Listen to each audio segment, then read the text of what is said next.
قال رب اجعل لي آية قال آيتك ألا تكلم الناس 3 ليال سويا فخرج على قومه من المحراب فأوحى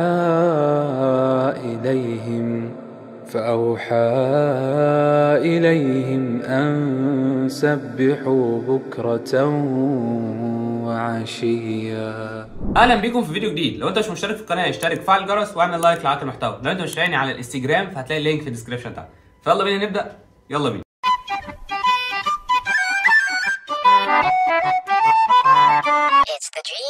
الحقيقه كنت بقلب على تطبيق من تطبيقات السوشيال ميديا ولقيت حاجه غريبه جدا، الا وهي بيقول لك الحق ده تسريب. ايه يا معلم؟ بيقول لك اصل ناسا شافت الجنه عن طريق التلسكوب ونزلت الصور دي، والصور دي ما نزلتش بشكل رسمي عشان ما تعملش فتنه، لكن انها اتسربت. امك حلوه قوي. طبعا بقى ايه، الناس بتحب الاشاعات، خد من الاشاعات كتير. طبعا بما اننا ناس بتحب الاشاعات جدا، ففي ناس جت قالت لك ده ايه ده؟ الحق ده رمزات العماد التي لم يخلق مثلها في البلاد. انت ما تعرفهاش يا عم ولا ايه؟ انا رايح عند ماما مختار، ما فيش اما مختار تعالى هنا النهارده عندنا ببخ. انا رايح عند انت شكلك مش انت بتقراش سوره الفجر. وناس كتير تقول لك سبحان الله ايه ده الجنه شكلها حلو قوي، وناس تانية تقول لك ايه ده هي دي الملائكه ساكنين فوق ولا ايه؟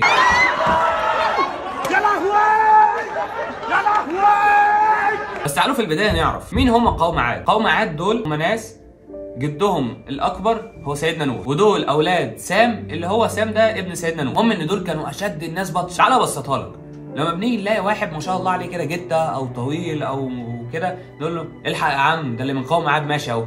ليه؟ محمد اضحك اضحك اضحك عبد الله اضحك اضحك اضحك لان هم كانوا زمان شداد جدا واحجامهم كبيره، ما كانتش الاحجام اللي احنا مش احجامنا دي، ده بالنسبه لهم ما يجيش مثلا سنه او ضرس.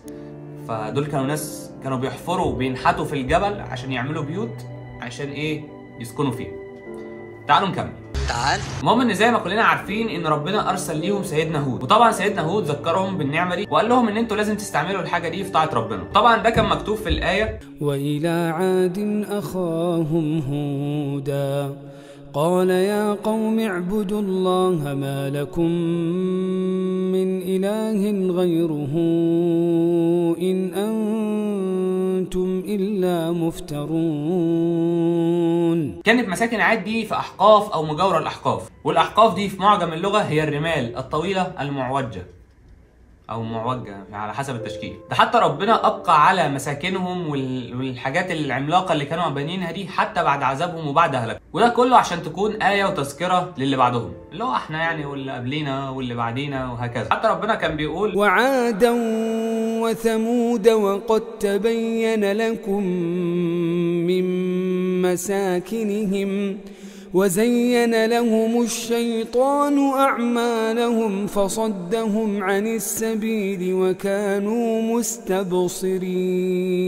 زي ما قلنا ان كان قوم عاد ناس شديدة كده وعظيمة في البنيان وإلى آخره. حتى ربنا قال: فأما عاد فاستكبروا في الأرض بغير الحق وقالوا من أشد منا قوة. مين يا عم انت؟ مين اللي أشد منا قوة؟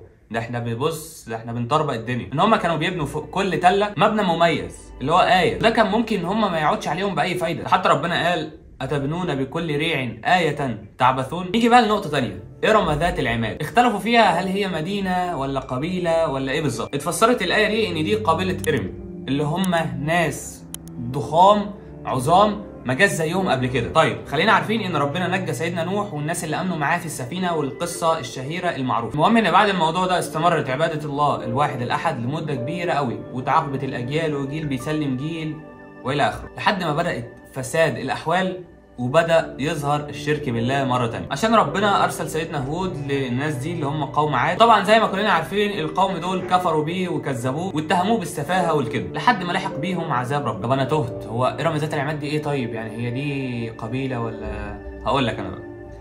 إرم ذات العماد دي مدينه مفقوده، يعني المدينه دي في الارض مش فوق في الفضاء. دي كده نقطة واحدة. إرم ذات العماد دي بقى مفقودة ليه؟ لأن المدينة دي يرجح إنها بتقع في صحراء الربع الخالي، وما جاش أبدا إن اكتشفوا المدينة دي. ليه؟ لأن ربنا خسفها وما بقاش لها أي وجود. يعني كده نقول إن في حاجة غلط فينا، إن إحنا بمجرد ما نشوف حاجة معينة ونشوف الكومنتس بتقول إيه ونبدأ إن إحنا نعمل بقى افلام وايه ده، دي ارم ذات العماد، لا ده بقول لك ايه، دي مش ارم ذات العماد، دي الجنه، لا ده بص ده بيت الملائكه، ده مش عارف مين فوق، ده الكلام ده غلط.